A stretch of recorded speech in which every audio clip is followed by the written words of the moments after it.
Okay, for those of you who've been asking how we make the vegan sour cream, it's very easy. Today I'm actually going to do vegan sour cream and the cashew cheese for the mac and cheese. I usually try and make them together because then I don't have to clean the Vitamix in between. So for this first video, it's just going to be the vegan sour cream. You can double this batch if you want to, and if you want it to be thinner, just add more water. But the gist of it is a cup of raw unsalted cashews. I put a cup in the glass Pyrex, and then I start the tea kettle and boil the water because it needs about half a cup of filtered water. So then I add half a cup of the boiling water to this so that they can soak for about 2 or 3 minutes. It makes the cashews softer, and I also have the water that I need, so it blends up easier. So that is a pretty easy hack to start with. So 1 cup of raw unsalted cashews, half a cup of filtered water. You can add a little bit more water if you want it to be thinner, but start with this to kind of see what the consistency is like. Boil the water first and then put it into like a glass Pyrex if you have one, or something else. This just makes it easier. So I start with that. Usually while that's sitting, I roll the lemon to make it easier to get the juice out. You're going to do a tablespoon of lemon. I put that in first in case seeds get in there so I can get them out.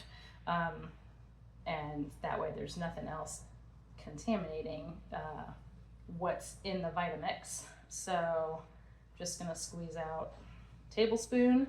There are no seeds, rock on for that. So I'm putting that in there. And then I'm gonna do a pinch of, this is Celtic sea salt. So I usually just do this little tiny scoop we have in here, which is nice. And then it calls for 3/4 of a teaspoon of apple cider vinegar. I'm using Bragg just because that's the one we use most of the time, and it's the one I have easiest access to. So 3/4 of a tablespoon of that. And then you're ready for this. You just pour the whole thing in.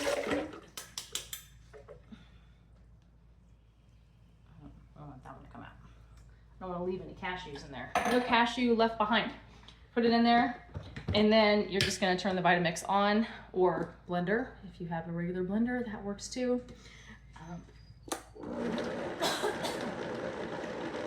Start out low, and then just get faster.